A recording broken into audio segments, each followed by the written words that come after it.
Boa tarde a todos. Sejam muito bem-vindos a esta Casa de Amor. Como fazemos antes dos nossos trabalhos, vamos começá-lo com uma prece.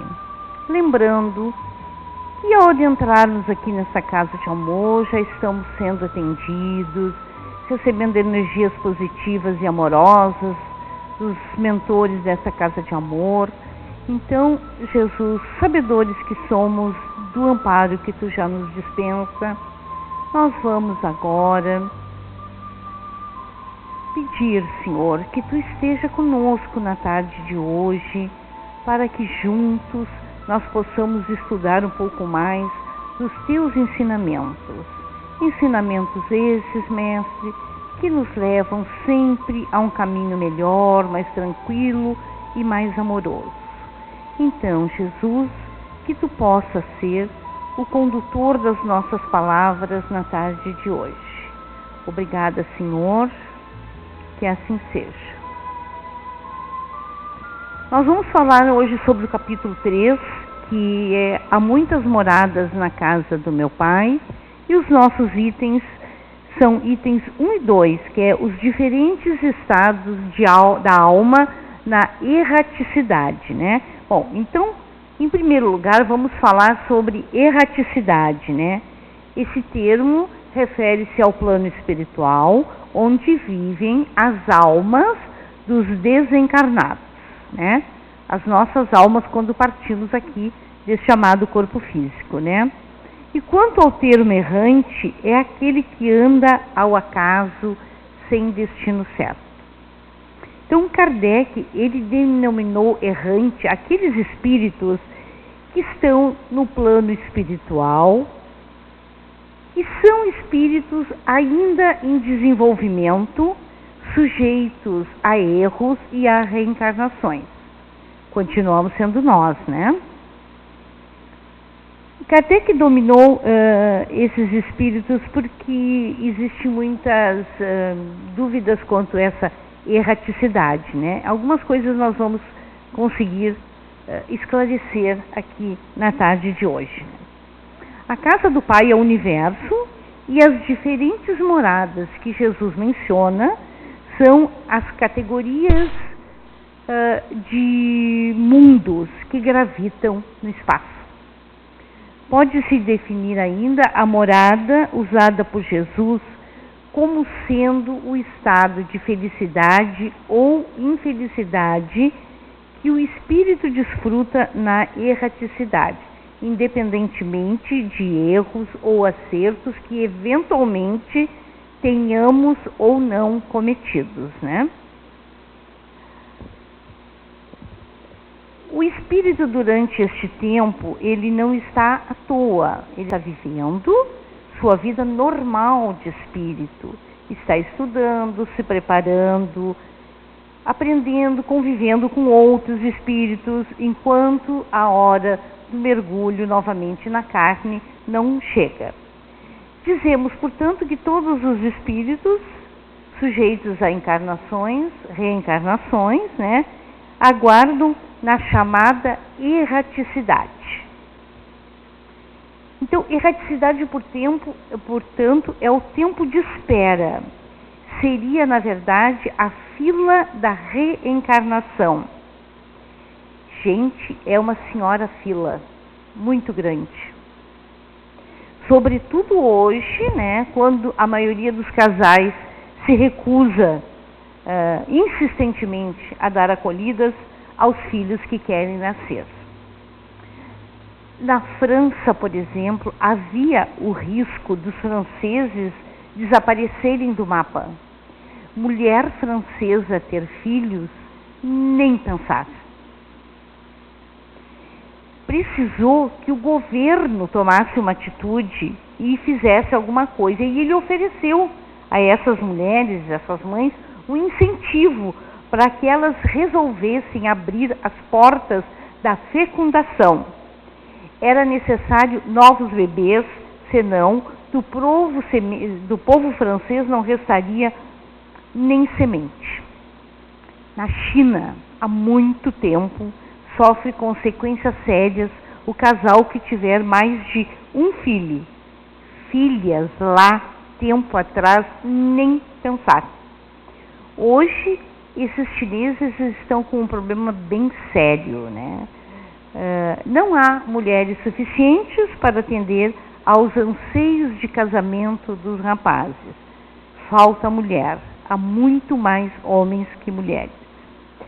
E uma curiosidade, existe um livro que eu li há bastante tempo, chama A Mulher Imperial. É de uma escritora inglesa chamada Prue Buck. Essa escritora, o marido dela era adido, era embaixador, era alguma coisa da China, e ela morou muitos anos lá e conviveu muito com essas pessoas, e ela escreveu um livro que é esse, A Mulher Imperial, que é um livro lindo, lindo, magnífico, e histórico e muito triste, né? É onde ela mostra esse das filhas mulheres na China, né? Que onde nascia uma filha mulher, a família tinha que dar um dote a ela, para que ela pudesse arrumar um casamento. Então, se eram pobres, se eram necessitados, não tinham esse dote, não tinha chance de casar.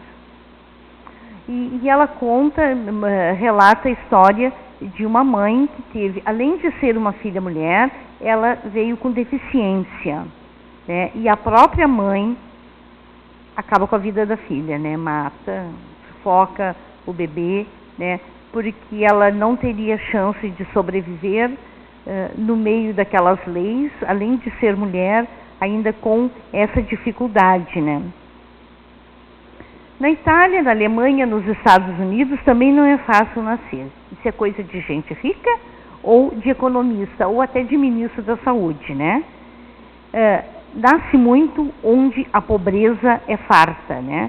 Rico não quer trabalho, não quer problema, não gosta de muita gente, quer gozar a vida. Quantas vezes nós já falamos, eu já falei, meu Deus do céu, é um filho na mão, um filho no colo, um filho na barriga. Como essas pessoas têm filhos, né? Mas que coisa, na atual conjuntura, etc. Não acredito que não, quero acreditar que não tenha sido com maldade que eu pensei isso, né? Mas a gente fica realmente, né, preocupado com tantas crianças, etc. Mas graças a Deus, né, que existem essas pessoas que se dispõem a receber esses espíritos, porque amanhã, quando chegar a nossa vez de entrar lá na fila, né, da reencarnação, nós vamos querer muito voltar, né, sabendo de todos os nossos enganos, equívocos, e que aqui no corpo físico teremos a oportunidade de corrigir esses nossos débitos, né, e não querem nos receber, né. Então, que bom que essas pessoas, né, a gente fala um monte de coisa, né, que na verdade eles não planejam os filhos, que acontece. Tudo bem. Por que nós somos melhores do que ele porque planejamos ter ou não ter filhos? Não, de jeito nenhum, né? Vamos realmente agradecer, né, a essas mulheres, porque como todo mundo vê, esse pessoal em vulnerabilidade social, é difícil aquele que tenha dificuldades que não possa ter filhos, né? É muito difícil. Então as pessoas se questionam, né? Poxa vida, mas ela quer tanto ter um filho, pode ter, etc., e não tem. E essas meninas aí da vila todas têm, etc. e tal. Que bom que essas meninas da vila têm, né? E segundo a minha prima, que é assistente social, ela diz que elas, as mulheres, falam que os filhos são a riqueza delas. Então, quanto mais elas têm, mais ricas elas são.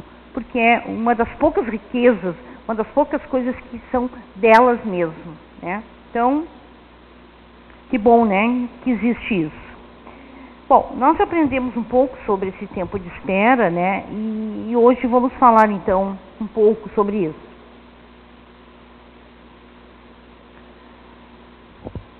São dessas outras dimensões que também possuem matéria, só que em grau de densidade diverso do nosso, que nós nos abrigamos após o nosso desencarne, atraídos que seremos pela lei de afinidade espiritual.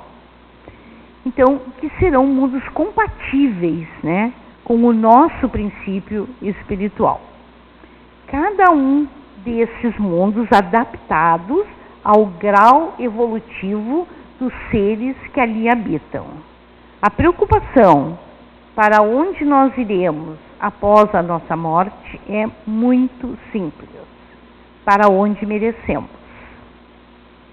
Ponto. Não é o estado de cada um desses mundos que determina a condição em que viveremos, e sim o nosso estado íntimo que estamos construindo. Aquilo que nós estamos fazendo aqui e agora. Todos nós queremos ser livres, não depender de ninguém, né? Tomar as nossas próprias decisões. E olha só, nesse caso nós somos livres mesmo e todas as decisões devem ser tomadas por nós. Então, mais uma vez, não podemos culpar ninguém pelos nossos erros, enganos, equívocos, né? Eles foram escolhas nossas, nós optamos e somos livres para isso, né? Plantamos tudo aquilo que queremos, que nos convém, o que achamos certo. Isso não significa, gente, que somos maus. Significa que nós ainda desconhecemos, né, as leis do nosso Pai. Mas todos nós teremos oportunidade de corrigir, né? Muitos consideram a erraticidade como sendo o estado onde se encontram os espíritos que cometem erros e estão por ali perambulando errantes. Na verdade, os espíritos que ainda levam uma vida errante são aqueles que ainda não puderam dominar as suas paixões. Então, embora sem lhes trazer sofrimento, acaba deixando mergulhado na incerteza e na inquietação quanto ao futuro. Esta é a condição da maioria dos espíritos que viveram na Terra. Então, eles não são bons nem maus, né? Mas muito inclinado ainda às coisas materiais. Enquanto que as almas desprendidas das influências terrenas se constituem em grupos simpáticos que se amam, que se compreendem e vivem em perfeita igualdade e felicidade. São aqueles seres que já possuem consciência do seu eu e estão perfeitamente integrados na comunidade espiritual. Então, aqui mais uma vez nós voltamos para aquilo que o pessoal diz que nós repetimos muito, que é a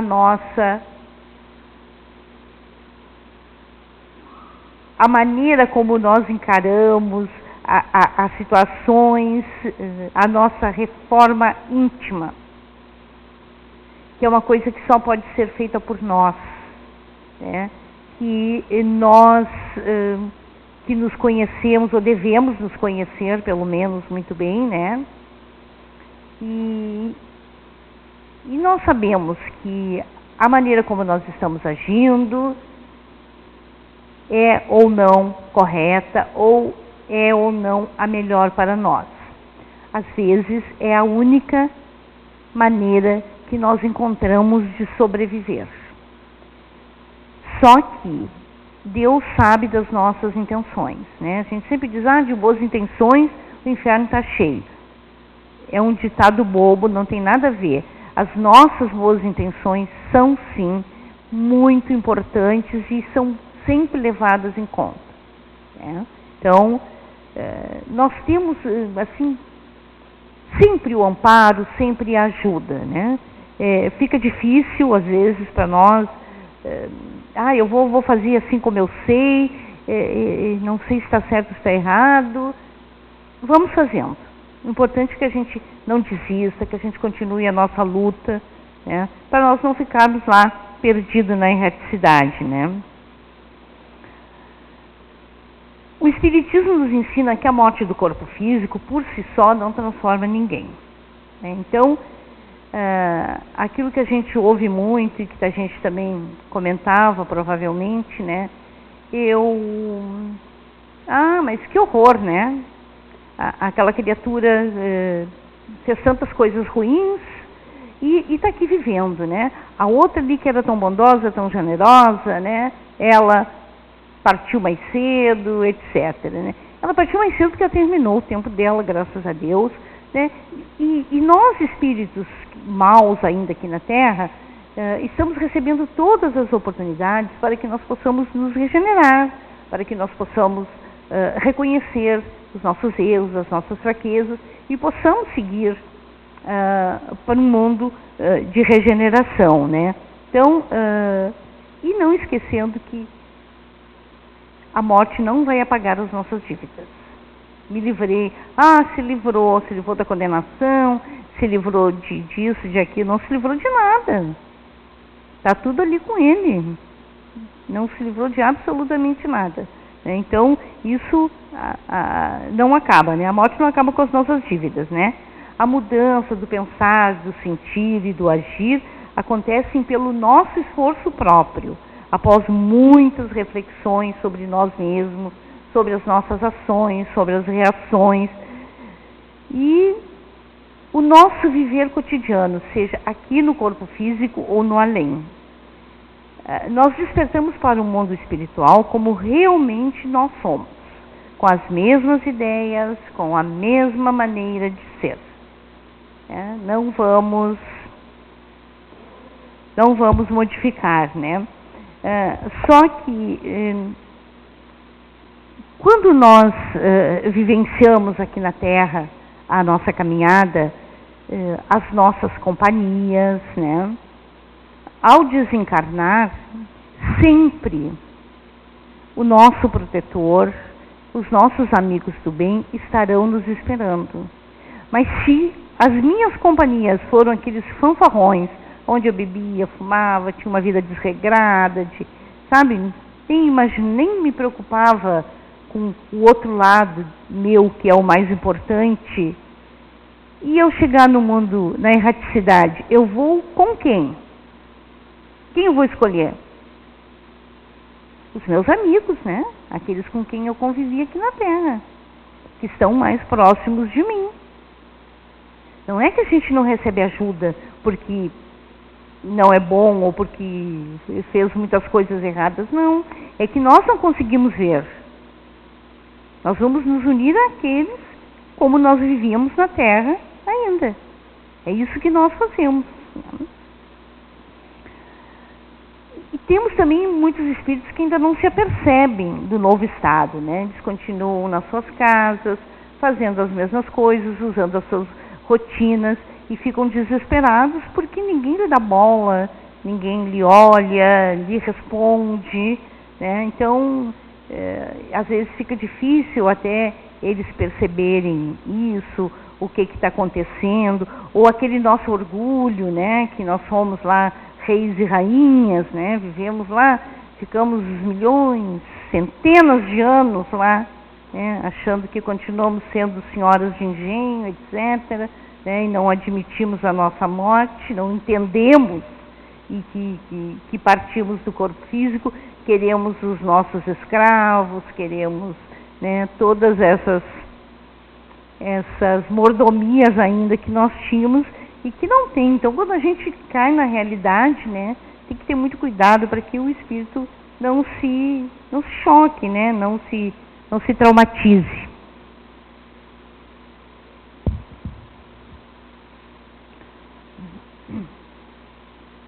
Analisando o novo estado, já consciente do que aconteceu, o espírito recém-desencarnado pode optar por mudar ou não, né? Nós sempre temos opções, gente, sempre temos opções, né? Tem também aqueles que, mesmo já percebendo a sua situação, eles continuam no propósito de fazer o mal, né? Então vão se engajar em grupos que se assemelham a eles, né? Aquilo que nós falamos quando a gente parte do corpo físico, né? Porque eles, enquanto aqui, eles viveram se comprazendo nesse mal. Então, eles ainda não conhecem um outro caminho. Então, eles vão percorrer o caminho que eles já conhecem, que é mais fácil, né? Não vão sair da sua zona de conforto, né? E muitos de nós se sentem inconformados, revoltados e nos fechamos para qualquer auxílio, porque não aceitamos, porque não entendemos, porque na nossa opinião nós fomos bons, fizemos tudo certo, né? E tem aqueles que se sentem livres, né, do corpo físico, dessa prisão, e vão encontrar aqueles amigos que lhe antecederam lá no mundo espiritual, né, e que estavam muito afastados. E há aqueles também que perambulam sem destino, mesmo sem saber o que querem, né. Tem outros que ficam admirando a beleza do universo, né, e tem outros espíritos que nos dizem que eles não fazem mal, não fazem nada, mas eles gostam de ficar livre, andando, né? Como um que nos diz que gosta de ficar sentado no banco da praça, vendo as pessoas chegarem, saírem. Não faz nada para ninguém, mas é uma liberdade, é algo que ele não tinha vivenciado ainda, né? Enquanto encarnado.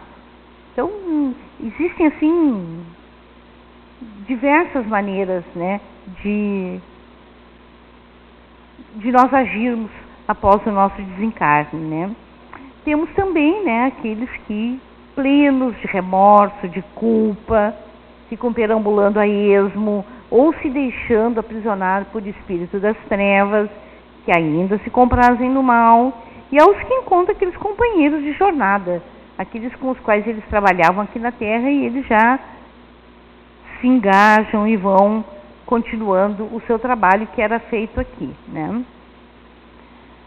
Aquelas pessoas que buscavam mais os valores espiritual, ao desencarnar, sentem-se muito mais felizes por esse sentido de dever cumprido, né? E saem, procuram paragens mais espiritualizadas, né? Mas aqueles de nós que se entregaram mais aos prazeres materiais sentem-se presas ao visgo da terra e não conseguem se desprender dele, né?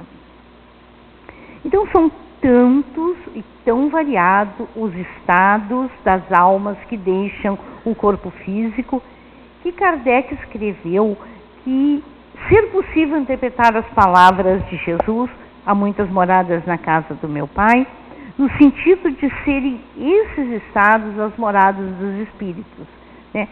Cada um de nós com o seu aprendizado, com a sua prática do bem ou do mal, ou seja lá, né? Então seria um mundo também, né? Seria também um estado de morada de nós espíritos. Cada um está no plano espiritual ligado aos sentimentos, emoções, ideias, ações que vivenciaram quando encarnados. Não tem como se desfazer disso. Cada um vive mesmo em companhia de outros na morada psíquica que construiu para si. Sendo um ser em desenvolvimento, autoeducável, perfectível, pode, sempre que o queira, transformar a sua casa psíquica, melhorando-a, né? Onde é que está o nosso pensamento, né? Aonde que eu estou me deixando levar? E o mesmo acontece aqui no plano material, não só quando nós desencarnamos, né? Cada homem vive aqui no plano material, na casa psíquica que construiu para si, através de seus sentimentos, emoções, sensibilidades, inteligência, razões, né? Então, essa maneira de viver na Terra faz com que nós sejamos influenciados e também nós influenciamos as pessoas sempre de acordo com aquilo que temos, daquilo que somos no nosso íntimo, né? Então, isso é uma coisa muito séria e é uma coisa que, assim, eu me preocupo bastante com esse tipo de influenciar. Né? Nós influenciamos aqui os encarnados com as nossas atitudes, né? Com o nosso comportamento, com uma série de coisas. E também, gente, uma coisa bem assim preocupante é com aqueles irmãos desencarnados. Com o que eu me comprazo ainda? Quais são os meus pensamentos? Quais são as práticas que eu tenho? Porque eu estou com isso trazendo esses irmãos a estarem ao meu lado. Eu fumo adoidada, eu uso droga, eu bebo, sei lá eu o que eu faço. Eu estou atraindo esses irmãos para o meu lado. Então, eu estou também influenciando eles. E isso é uma responsabilidade minha responsabilidade. Seja no que eu fizer, se eu influenciar positivo ou negativamente, é uma responsabilidade minha. E nós influenciamos, porque eles estão sempre ao nosso lado, eles, né? Ah, mas olha só, tu fala, mas tu não faz isso. Isso é muito comum. Então, e isso é uma responsabilidade bem grande, né? Nós já temos tantas aqui, né, dos nossos equívocos, enganos, nossos tropeços, né? Não vamos querer ter mais uma assim, né? Na pergunta 114 do Livro dos Espíritos, Kardec questiona se os espíritos são bons ou maus por natureza ou são eles mesmos que se melhoram. São os próprios espíritos que se melhoram e, melhorando-se, passam de uma ordem inferior para outra mais elevada. E isso não se dá nem pela graça, nem pelo favor divino, mas pelo nosso esforço. Não tem carteiraço no mundo espiritual. Não adianta a gente chegar lá, o senhor sabe quem eu sou? O senhor sabe quem eu fui na Terra? O senhor sabe, filho, de quem eu sou? Não pode furar fila, não funciona carteiraço. O que vai funcionar é o nosso trabalho aqui, a nossa melhoria, a nossa evolução, tudo aquilo que nós fizemos de bem, de bom. Isso sim, mas não carteiraço não. Nós conversávamos, a Marlene e eu, e ela falou sobre uma mãe que veio encarnada para cuidar de seus 2 filhos, e que filhos com bastante dificuldades ainda de se comprazerem em coisas negativas, e lutou muito para que eles se modificassem, se melhorassem, mas não obteve êxito, né? Então ela cumpriu a missão dela, né? Partiu para o mundo espiritual, já era um espírito com uma boa luz, bem elevado, e seus filhos continuavam no sofrimento, né? Depois de desencarnados. Ela pediu mesmo, que ela queria que eles fossem até ela para ela ajudá-los, né? E foi-lhe dito que não era possível devido aos seus muitos equívocos, enganos, etc., né? Então ela pediu para ir até eles. Então ela teve que se tirar toda aquela luz, toda aquela elevação que ela já tinha, que é a parte mais difícil, né, para vir até seus filhos e poder ajudá-los. Então, com isso nós vemos que nós temos ajuda sempre, de todos os lados, de todas as maneiras, sempre, sempre, sempre. O que nós temos, na verdade, é que construir a nossa morada psíquica, desde já, aqui e agora, com ideais nobres, elevados, tudo aquilo que o Mestre Jesus nos trouxe, né? Visto ser Ele o caminho, a verdade e a vida, né?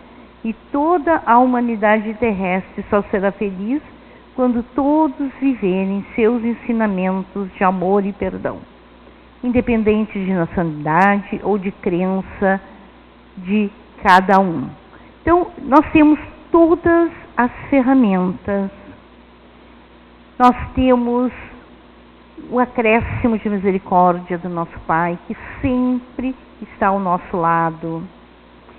Nós temos aqueles que nos amam, apesar dos nossos erros ou das nossas maldades, e que sempre vão orar por nós. E isso é uma coisa muito positiva, porque nós vamos precisar dessa luz, dessa força. Então, nós temos todas as maneiras para termos uma caminhada mais tranquila, um desencarne melhor. Tudo isso está ao nosso alcance. Agora, nós temos que ver isso, nós temos que querer isso. Nós temos que nos preparar para isso. As coisas não são assim, no instalar de dedos. Cada um de nós vai fazer a sua parte da melhor forma que já pode fazer. É pouco, às vezes a gente acha que é muito pouco. Não tem importância, vamos continuar com o nosso pouco. É do pouco que a gente parte, né? Então, os ensinamentos estão aí, as oportunidades também. Então, vamos ouvir mais a nossa voz interior, né? A nossa consciência, onde estão gravadas todos os nossos saberes e as nossas verdades. Então, que a paz do Mestre Jesus possa estar no coração de cada um de nós.